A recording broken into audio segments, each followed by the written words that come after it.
And then the line, I don't know what they're going to do with Banner coming back. I was surprised we didn't see him out there. I was as well, man. Especially when they had, I know he was doing his warm-up, like his personal warm-ups beforehand, and people were talking about that. So I'm like, okay, it looks like he should be about to go. But then once again was a scratch. Now, that's the question, though, right now. After how the offensive line is a group play, do you want to see him over Chooks right off the bat so like that? This is my thing. If we're talking individuals, yes. But when we're talking continuity, that's the issue, right?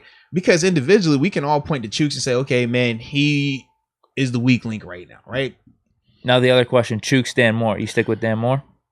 Left tackle? If we bring in Banner?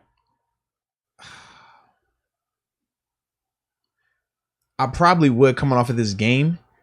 But to me, I don't like it was the combination of Canada, Ben, and Dan in terms of why Dan Moore played so well. Because if you look at the tape, I mean, Dan was getting beat. Oh yeah, but that's why I laughed at the Dan Moore Island. Right, but you saw how it was. It was Canada had plays designed where what they were going to be quick, and we saw Cleveland doing the same thing early on. Design plays where they're going to be quick hitters, get the ball out fast. So number one, you can minimize his exposure. It's easy reads and throws for 7. But think about how many times, even on those quick throws, when they showed the replay, Miles is still right there. Yeah. So I'm not necessarily sold that, oh yeah, this guy's ready to be the stalwart left tackle, pay him $100 million, he's good to go. No, put him on an island. No.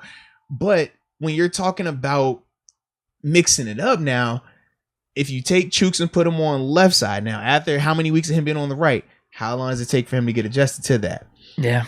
Now, if we're talking open competition, I'm cool with that. But how does that look in season? Because that's the difference. Because now we're in season, they count. And then with Banner, okay, is he 100% healthy? And I do think he is.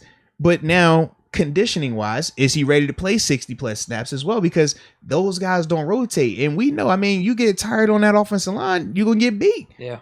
And if you get beat, we know what that does for 7. So those are the other parts where, and that's why I was surprised, because I thought initially with Banner, they would, okay, if they weren't going to have him starting at right tackle, he would be tackle over. He would be the extra, the eligible old lineman, right? And Matt Kennedy even hinted to that a little bit. And it'll be interesting. We will at least get to talk to Banner about some of that stuff tomorrow when he comes on for Banner Tuesdays for all the upper room members out there. Make sure y'all on that call 12:20 tomorrow. Don't want to miss that with the big man. But that was to me was a little bit more of a surprise. But I'm not necessarily gung-ho about shifting the O-line just yet when they are showing continuity and are playing well enough right now.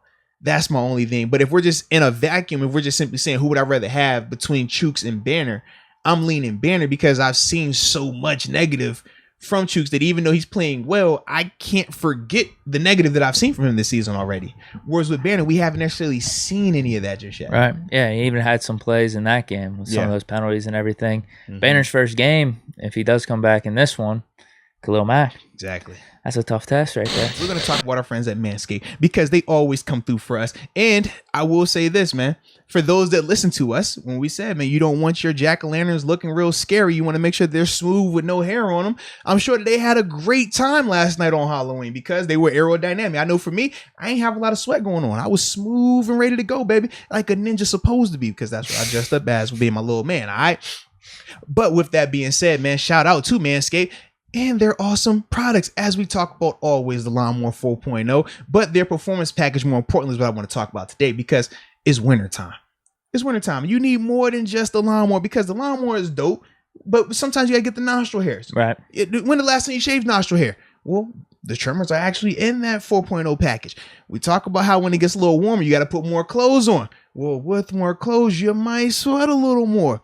Well, Deke, that's what the Crop Reviver is for. And don't forget the ball refresher, too. Because right. You got to have them refreshed, and they got to be revived. And in that way, they can go out there for the people and have a little fun with the people. So with that being said, make sure y'all check them out. But as we always do when we're talking about any group, we talk about promo codes. And the promo code is MOATS. You use that promo code, 20% off your purchase, along with free shipping worldwide. Once again, Deke, free shipping worldwide. Does it get any better than that? Hell of a deal.